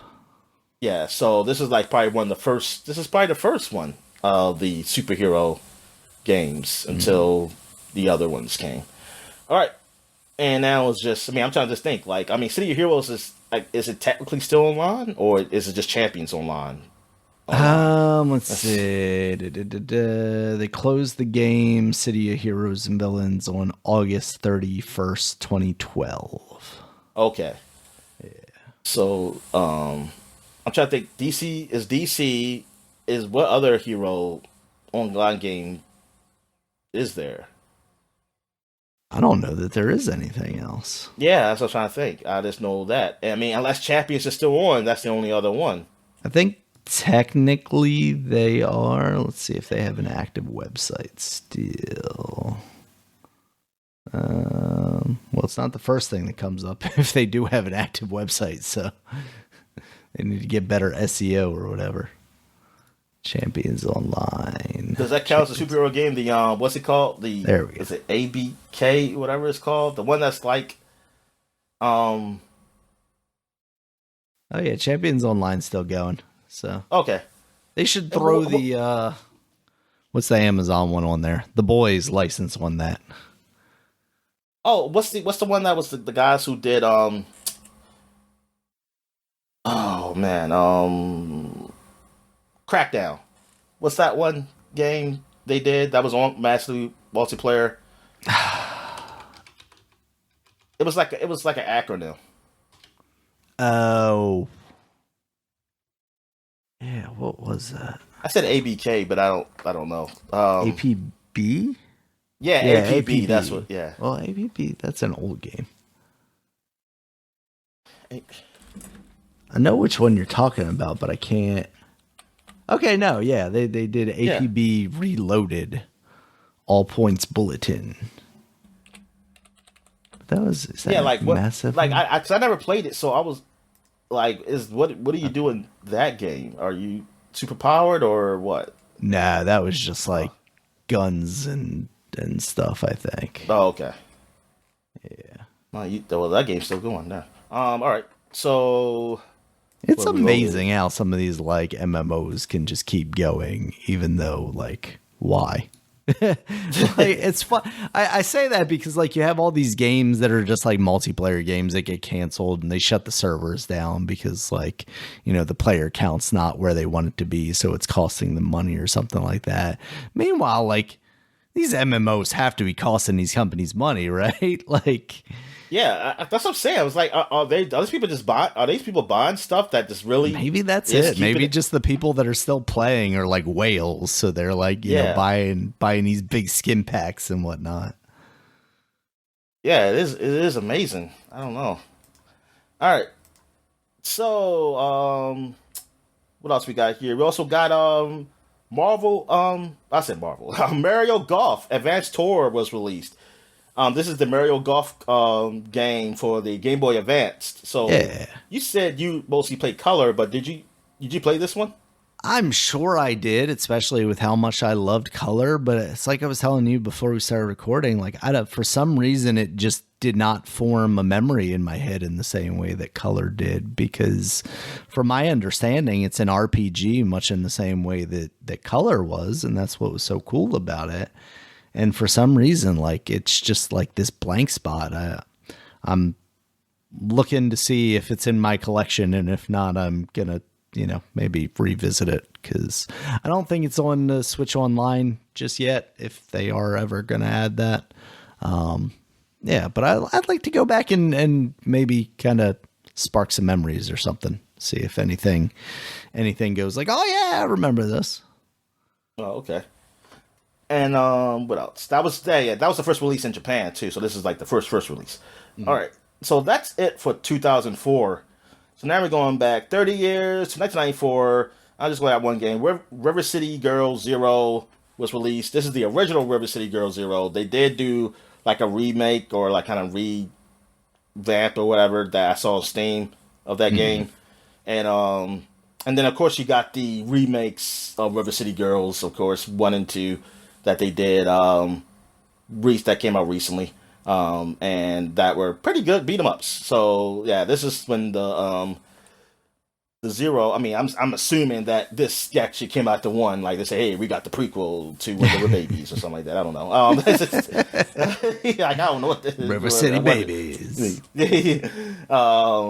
Here, but because I don't know the story of those games or anything. I know there was a game called River City Saga or something, and I saw that and I was like, "What is this?" And I mean, I didn't think it's like a whole big River City franchise. I guess there is like this. Yeah. Honestly, I always thought like the more recent River City Girls was just like a play off of, you know, the River City Ransom and that's whatnot. what I thought. I didn't realize that it, you know, went back all these years.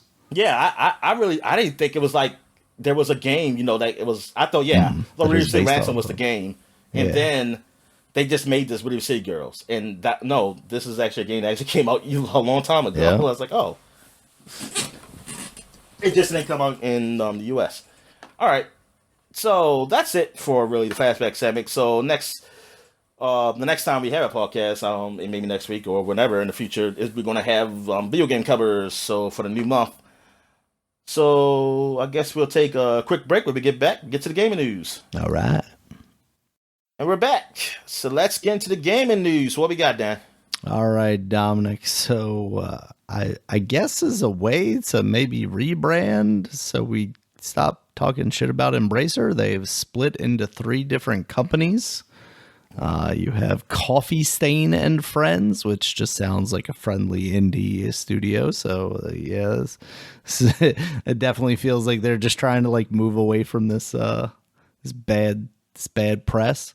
You have Middle Earth Enterprises and Friends because they do have the Lord of the Rings license, and then Asmode, which just reads as ass mode to me. I can't look at this and not just read this as ass mode, especially knowing that it is formerly Embracer. I don't know what they were going for with that name. Yeah, me neither. It's not good. I just find it hilarious that they have screwed up so royally that they're just like, you know what, we're just gonna break this company up and we're gonna try this under a different name. Maybe you guys won't remember that we were Embracer. So the Middle Earth, they got the Lord of the Rings license. Yeah, so for the books, I think it is. For the books, I was about to say. So it's Yeah. still that situation with the movie license and the books license, like they had forever now. Yeah, I think those Like, are all since still the split movies up. came out. Yeah, because I remember The Hobbit. Like I remember that. I think it was Traveler's Tales did the Hobbit game when the movies were out. They say, "Oh, it's based off the books." And Yep. while EA was saying it is based off the movies. These are based off We the got movies. Ian McKellen very lazily recording his voice lines, Yeah. even though he's a fine actor. All right. We also have a bit of stuff from the Indie World Showcase for Nintendo. They had that last week when we didn't record. There wasn't a ton of stuff there that really caught my attention, but there were a couple items here I'm going to bring up and highlight. Anton Blast, this game just looks like Pizza Tower.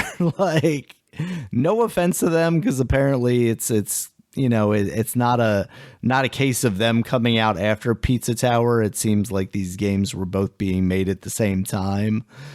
But to come out after Pizza Tower and look basically exactly the same, it's kind of hard to overlook. This game's going to be coming out November 12th. There is a demo out now, though. I did download it, but I haven't gotten a chance to play it yet because I'm interested to see how it plays, because I haven't even gotten a chance to play Pizza Tower yet, and I know you were pretty positive on it. Yeah. So that's definitely worth checking out. Spider-Man, yep. That's what I said. There's a game called Stitch, which is out now on the Switch. It's kind of about embroidering, but not really. It's mostly a puzzle game that has shades of like Picross. They have like numbers on this grid system, and you have to color in that set amount of squares with like that color of knitting yarn, I guess. And it seems like for kind of this weird, like cozy game, it also looks like it could be like pretty intense puzzle wise. So that's cool. I didn't see a demo for that. I would be interested to give that a shot and see how it is. I think it's relatively cheap though, somewhere in the like teens price wise. You had Teenage Mutant Ninja Turtles Splintered Fate. This is a game that is coming over from Apple Arcade. It's apparently pretty well received over there. It's like an isometric brawler, almost like Diablo looking. And it's coming out in July on the Switch. It looks kind of cool. It's also got like multiplayer, so you can play as the 4 turtles, across the internet, stuff like that. Have you seen that game at all, Dominic? I hadn't really I haven't heard seen about anything it you're saying prior right now, to. Daniel, to be honest with Gotcha. you. What is this song? Because I'm trying to find the event now. What's this event called? Indie World Showcase. Indie World? Yeah. Okay. You're going to love it because it starts out with that cat game, the Little Kitty Big City. Oh, okay. As you'll see, I skipped that one. It seemed fine. There's Europa, which has like a very Ni no Kuni art style to it, very Studio Ghibli. It looks like it's about like smoothly just like kind of moving through the environments. You basically almost swim through the air. It's a game that looks cool, but I worry that like when you're not moving like that, it could maybe fall apart a little bit. There is a demo out now, and no firm release date that I've seen outside of 2024. Another one that I've downloaded, but I haven't quite gotten a chance to play yet. And then their like big moment was SteamWorld Heist 2. That has now been announced and coming out August 8th, 2024. That's the turn-based tactics like XCOM meets like almost Darkest Dungeon is what it reminds me of, because it's that side-scrolling kind of situation. That looks cool. I never really got around to trying out SteamWorld Heist 1, but I know the reviews were pretty favorable for it. So that's cool. You know, I know there were some people that were hoping that they would see, you know, Silk Song, the follow-up to Hollow Knight here. It was not. It's been getting rated by like foreign review boards like we see before the games, you know, get a release date that is pretty nearby. So that's why there was kind of a lot of speculation around that. Since that event, though, we have gotten the announcement of an ID at Xbox showcase coming on April 29th. So there is once again a kind of rumor growing that maybe we would see it there, because the last time we did see that game was at that Xbox showcase where they said all these games are going to release within the next 12 months. And then like one of them did. So yeah. It seemed like their latest partnership ad wise would be with Xbox. So, you know, that would be big if they have it there. Hopefully, I mean, one of these days I'd still like to get around to beating Hollow Knight, but what I would like out of Silk Song is just maybe some quality of life improvements, like not having a map in that game without like holding this token or whatever that takes up a spot for something else. That was kind of frustrating, but otherwise Silk Song or Hollow Knight is a pretty incredible game.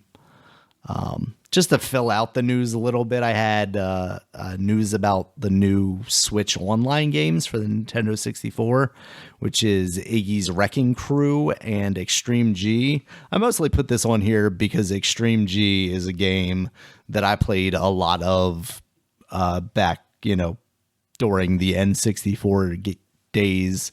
And that game is just an awesome, like, futuristic racing game where you're on these, like, super cool motorcycles from the future. And yeah, I used to compare that with Jet Moto for the PlayStation. Yeah. And Jet Moto was God. How is there not a modern Jet Moto, Dominic? Like I don't know. I don't know why they stopped. They stopped at the PlayStation. They didn't even go to PlayStation 2. I don't know if they just thought it was like that's part of like the extreme generation when like skateboarding and X Games were super hot, but like it feels like a game that could still be getting releases right now and be doing pretty awesome. It also feels like a game that could have very much died off in the PlayStation 2 era with a very low quality iteration. But, it's time. Bring it back. Bring back Jet Moto. Put all the Mountain Dew billboards in that game. All right. Let's see. Next up, Dominic. Any thoughts on Iggy's Wrecking Crew? I remember the cover from like Blockbuster, but I don't know that I ever actually rented that game. Are you familiar with that one at all? No, I'm not. I'm really not. I had to look that game up to see. I think I might have had like a poster from a Nintendo Power 2 that I never hung up. Is it Iggy Wrecking Ball? Yeah, Wrecking Ball. Okay. It's this like Daniel, I've green never seen this circle. game in my life. No? I ain't never seen this game. Gotcha. Because I'm looking at this, looking at Iggy right now, and I've never seen a little dinosaur monster. Yeah. And that thing definitely sticks in your memory. I mean, that's a Yeah. that's a nightmare you can't forget. But yeah, that's kind of a racing game as well. You know, you bounce around as these little balls with different features. So you have to hurry up and get to like a certain point Yeah. on the stage. Yep. Okay. Yeah. All right. Okay, yeah, I'm Dominic, seeing it now. next- Yeah. It looks pretty Next up, we got Fallout 4. We talked, I think, last week or last time we recorded about how they were working on getting Fallout 4 Steam Deck verified and how they were doing this whole like next gen update. Some people are not happy about this update because it has broken a lot of mods. Apparently, one of the mods that it breaks is the script extender that a lot of other mods rely on to function. The developer of that is saying that they're working on getting it back, but you know, it might be kind of a long road to hoe. They don't have a date for that necessarily yet. So that's unfortunate because I've heard a lot of people say that Fallout 4 on the deck is not, you know, like they didn't really do much work to make it Steam Deck verified.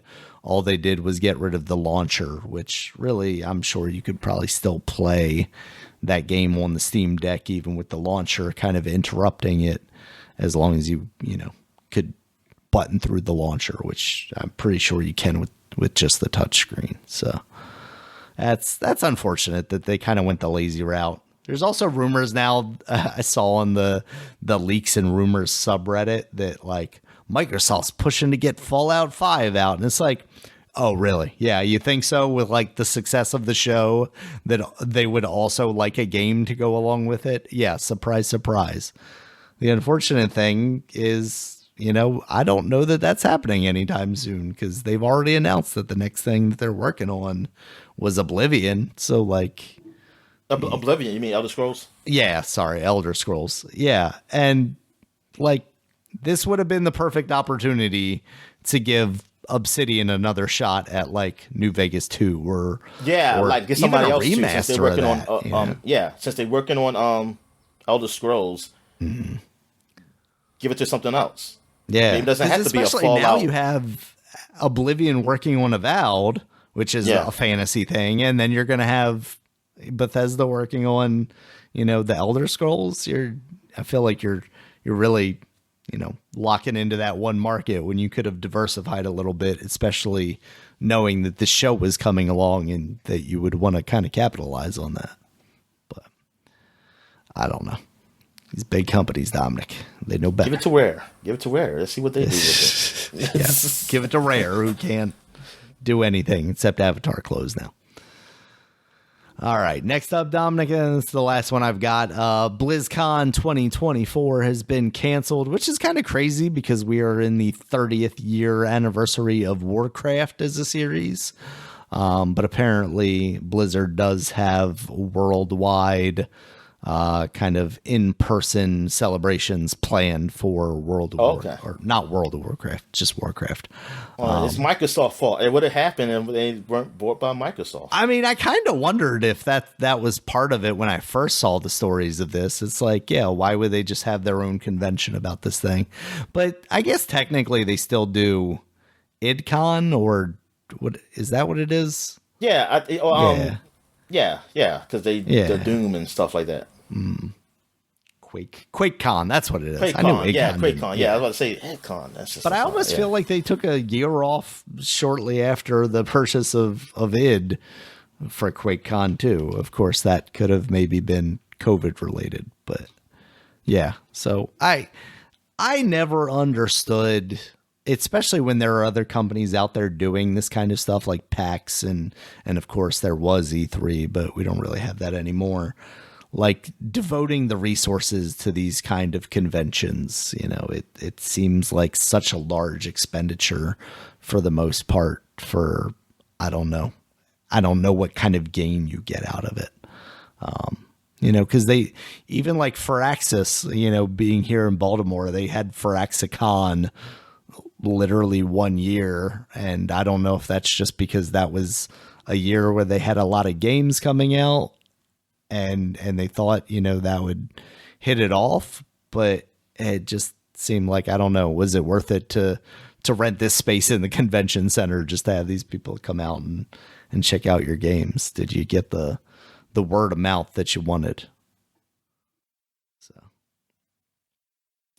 yeah, all right. yeah. I mean, I never understood it either, but I just think it was a time because game was niche, so it was cool to have those conventions. I think gaming has changed to something really big and huge and expensive that, now it's like, what's the, you see, you're looking at it as a, like, money, like, what do you get out of this? When there was more to get out of it back then, because even just like a sense of community, because you're right, because of like how niche it was. Getting like-minded people in the same room was a lot harder. So you had to physically, get a space. Now you got online, the online space is like everybody uses it. Everybody's online talking about things. So you kind of can get that. I mean, it's not the same, but you can get the feel of what people want and what people are doing. And 90% of the people online never even felt that sense of community. So they only know online, Dominic. So they just think it's the same thing. We know the holes that we're trying to fill. All right, Dominic. So that was the news from these past couple of weeks. Like we said, it's been pretty scant. So, there hasn't really been a ton to talk about in the world of gaming. It really feels like the calm before the storm as we get closer to the summer Keeleys. And hopefully we'll see some big stuff out of that. Obviously, get some more the Switch 2 stuff. Get some more of these, like I said, I think last podcast, some of these Activision Blizzard games to come on Game Pass, man. Damn. Yep. That's all we need right now, Dominic. We need Activision games on Game Pass, and we need Nintendo games on their online thing. Just let's fill out these collections here. And Sony can get Jet Moto if they don't already have it on PlayStation Plus collection. Now I'm wondering, Yeah, they need to bring back Jet Moto, and Nintendo needs to bring back, what's the jet ski one called? Why am I just blanking on it? Yeah, a Wave Race. Wave Race, exactly. They need to bring back Wave Race. They need to get another Tony Hawk going. Let's bring the 2000s back down. And Microsoft needs to bring back Project Gotham Racing. There you go. Now we're talking. All right, we do have some new releases from these past couple of weeks. Got Grounded, the hot, formerly Microsoft exclusive game, now out on Nintendo Switch, PS4, and PS5. Check that out now. We got Harold Halibut, which you mentioned earlier. That's out on PC, PS5, Xbox, and that is a Game Pass game. So that's probably worth checking out, just if you got the service, why not? Eiyuuden Chronicles 100 Heroes, that's out on PC, PS4, PS5, Xbox One, Xbox Series. You said that one's Game Pass too, right? Yeah. Yeah. And Switch. I think it's Switch. Yeah, I think I said it's on Switch too. Yeah. Tales of Kenzera, Zal mentioned that earlier. That's out on PC, Nintendo Switch, PS5, Xbox. That's on the PlayStation Plus catalog right now. Another Crab's Treasure, that's out on PC, Nintendo Switch, PS5, Xbox Series X. That game looks kind of all right. The reviews have been, kind of in the 7. Yeah, that's what mid to high 7s. It seems like it could be kind of neat, but nothing spectacular. Sandland, that's out on PC, PS4, PS5, Xbox Series. That's got a 72 on Metacritic right now. That's I was kind of hoping like around an 8. Akira Toriyama art. Like an 80 or something. Yeah. Yeah. Because what is that gameplay wise? Is that like an action looks game? Like you get in a tank and shoot things. That's what I'm looking at. Okay. Gotcha. Are you playing as that like goblin looking character? Or is that just okay? Interesting. We got with his old man.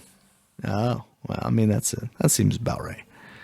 You got Top Spin 2K25. I completely forgot about this game as a series, to be honest with you, Dominic. I was a little That's surprised when I that's the started tennis? seeing this pop up. Yep. Okay. Yeah, Who's on the front of it? That's what I was just going to look up because I think I saw a cover with Serena on it, but I don't know if that's like the special edition one or something like that. It was her and a man, Federer. Yeah, Federer and Serena Williams are on the cover of that. And then, of course, Dominic, we got Stellar Braid. You mentioned watching that earlier. That's getting pretty well reviewed. I mean, that's getting 82 on Metacritic right now, and that's would say that's probably higher than I would have expected, to be honest with you. So, seems all right. Sex sells. Sex sells. I started watching a video on IGN of like the different costumes that they've unlocked so far. Yeah. And nothing is as sexy as the first one that, everybody's been showing off. Yeah, I can't wait to those Overwatch porn videos. I can't wait for the really good Stellar Blade ones. That's why you need the PC version now. I understand, Dominic. Now I get it. You gotta rip those models out of there and put them in whatever program you do to do all that. Yep. And apparently give her a penis, because that's what everybody likes now. I mean, everybody's into that. Sometimes you gotta have both, Dominic.